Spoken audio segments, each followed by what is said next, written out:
So, this week I did something a little bit different from It's Complicated. So, for episode 2, I had a conversation with one of my white male Republican friends, and we had this long talk about Planned Parenthood, since it's back in the news today. I'm sorry about the audio quality. It's a bit wonky because there was a lot of people in the room, but I promise we'll do better next time, but I hope you guys enjoy. Bye! Oh, it's just really interesting because, you basically provide every single question that I know that I need to answer through this. The whole idea of this is just to, inform teenage public. Or the public in general.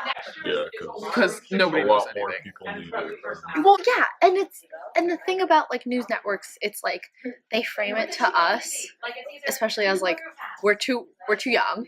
Yep. We don't know anything. Yep. And we shouldn't care. But, we're gonna be 18, we're gonna be voters, therefore we should be informed. These issues will be relevant to us. Exactly, and it's when it comes to healthcare or education policy, that's literally us. We are literally going to college. We are literally the ones who need access to healthcare because healthcare isn't something that we know about until we're written off of our parents' insurance plan. Yeah, and we have to make sure that we sort of influence these things so that by the time that we need them, they are where we They are there. Or else we're oh wow, I'm 26, I don't have healthcare anymore. And then we have to do something. And then you just gotta figure it out. Yeah. So we're basically trying to prevent that. Okay, so ready? So first, Planned Parenthood recently got onto the news again because Trump administration blocks funds for Planned Parenthood and others over abortion referrals. So basically, this is the new gag rules again we were talking about before. So funding will be removed for those who talk about abortions. So referrals to and from Planned Parenthood will be not funded. Yeah, and I was reading the article that you provided, and it talks about how instead this funding will be allocated to different groups instead of the groups that are currently receiving funding. Mm-hmm. And these other groups they speak about are otherwise known as crisis pregnancy centers.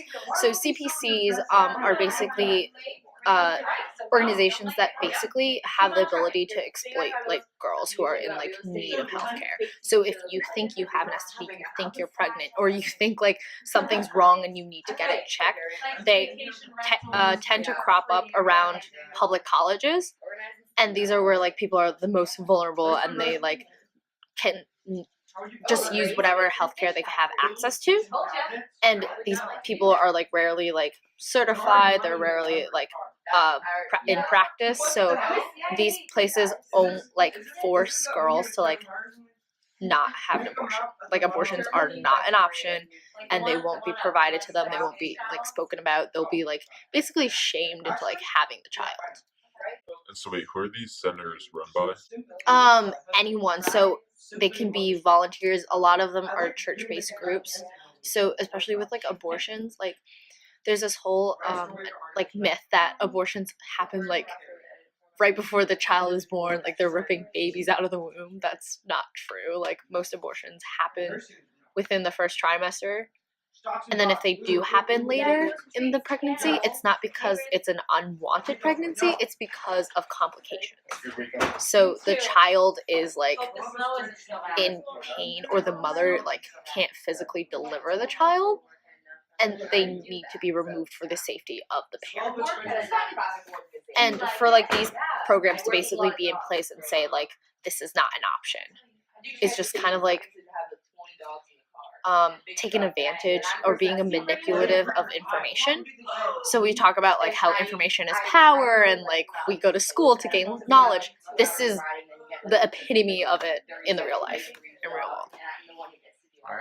Okay, next one.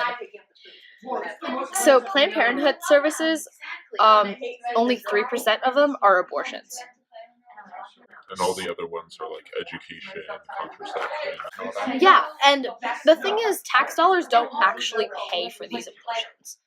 So the way that Planned Parenthood gets funding is they use credits from people who are on Medicaid or Medicare, And they use this, and at the end of the year, they go back to the government and said, here's how many people we served on Medicaid or Medicare, and reimburse us. So the whole thing about defunding Planned Parenthood would just be like, these wouldn't count as Medicare or Medicaid credits, and therefore they won't get funding. Okay, That's why you so hear- that's how they get all their. Yeah, that's how they get all their money. So it's Okay. like, because they're servicing people who are under the poverty line or super old or super young and can't like provide for themselves, then Planned Parenthood steps in. So the government doesn't like initially, like during the whole budget conversation, set out a certain amount. Just No. like, No, that's not It's like all- a thing. depending on sort of the people they serve, and they get compensated fairly Yes. for Yeah. services. Okay.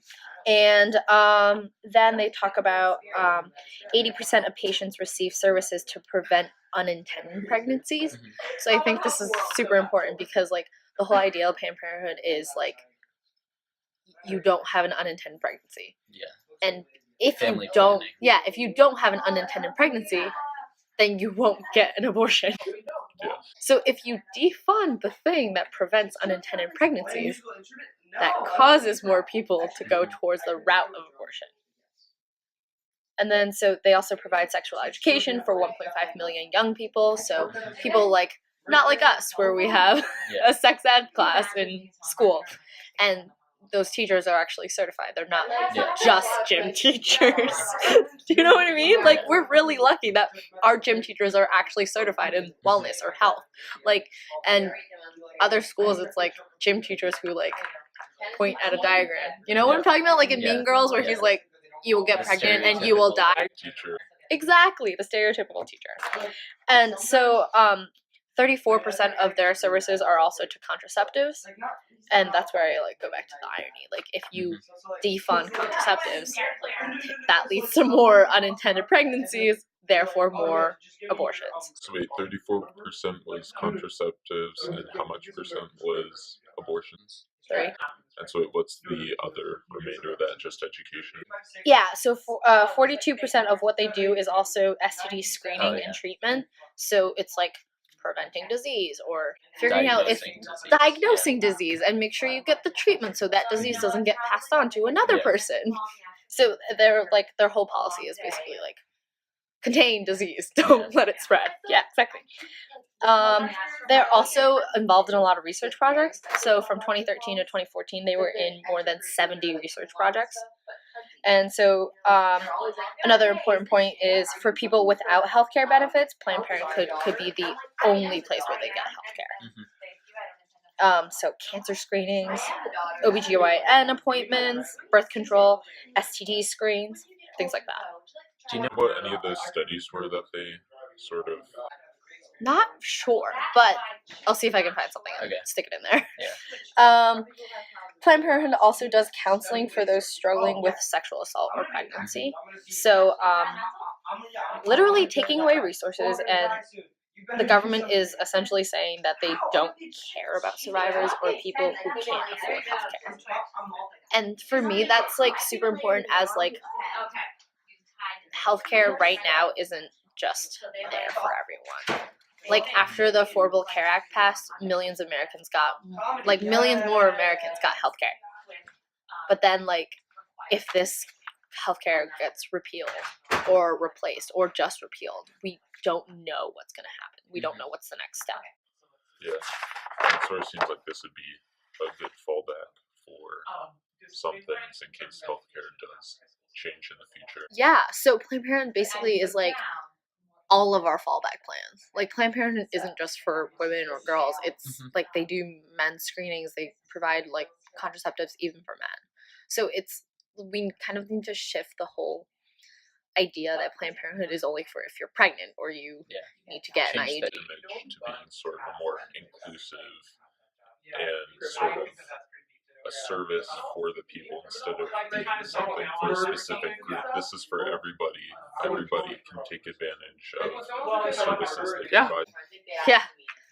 Okay, and then so we talked about funding for Planned Parenthood already. So this is not directly from taxpayers. Caroline writes, no, your precious $2 in taxes don't pay for someone else's abortion. Most of the funding comes from reimbursement from Medicaid for preventative care. And also, preventative care is super, super important. Like, it reduces costs and emergencies down the line. Exactly. So, like, the whole idea is if you prevent something from happening, it's less likely to happen. So it's like if you get new tires, you're less likely to crash in a terrible snowstorm like right now. If you get your brakes checked, you're less likely to be in an accident. To rear end someone. Exactly. So when you have these preventative care measurements, it's leading to less unintended pregnancies. Don't wait. So things fail, fix them before they do. Exactly. And that's their whole idea with preventative care. When people say they want to defund Planned Parenthood, they are actually saying that they want to defund healthcare programs like Medicaid or the Affordable Care Act, immediately blocking people with those insurances from using their services. And this is particularly like damaging for people of color, people with low income, and people in very rural areas. So because like their closest doctor could be 2 hours away, it becomes like a place where they can step in and you are assured that they are trained and they know what they're doing and they can provide all the services you need. Yada yada yada. Planned Parenthood prevents about 579,000 unintended pregnancies a year. And it's important to note that this is prevent, not abort. Yeah. So because they've prevented all of these pregnancies, they're not going to be aborted children. And the government saves about $7 for every dollar they put into Planned Parenthood. Oh, wow. Why is that? Because when they are put into Planned Parenthood or these public health systems like Medicaid, they become utilized efficiently. So the government always wants to have, like, you know that, I know that, like, as annoying it is to pay our taxes and, like, get a chunk of our, like, income taken away from us, there are things that they provide that, like, we as people ourselves can't do. Exactly. So, like, roads, the school. Orchestrate larger systems. Exactly. So they orchestrate this larger system that is easier for us to use and that's available for us to use. But because the government has to run this over so many different facets, like schools, military, roads, healthcare, things like that, they have to be able to be willing to delegate things to other people. So an example of this would be Planned Parenthood. So when they invest in Medicare and Planned Parenthood, they save money because that organization is only focused on that. So the government has to be focused on, like FEMA or the EPA have to focus on how the weather affects everyone. The government has to also focus on how the military or like North Korea or like Twitter, things like that. So if we have one organization that only focuses on one thing, they can do a better job. Yeah, they can specialize and sort of know their own problems better than anyone else. Exactly. Saving you tax dollars. That's all. All right. Okay, thank you for being here with me. I love saying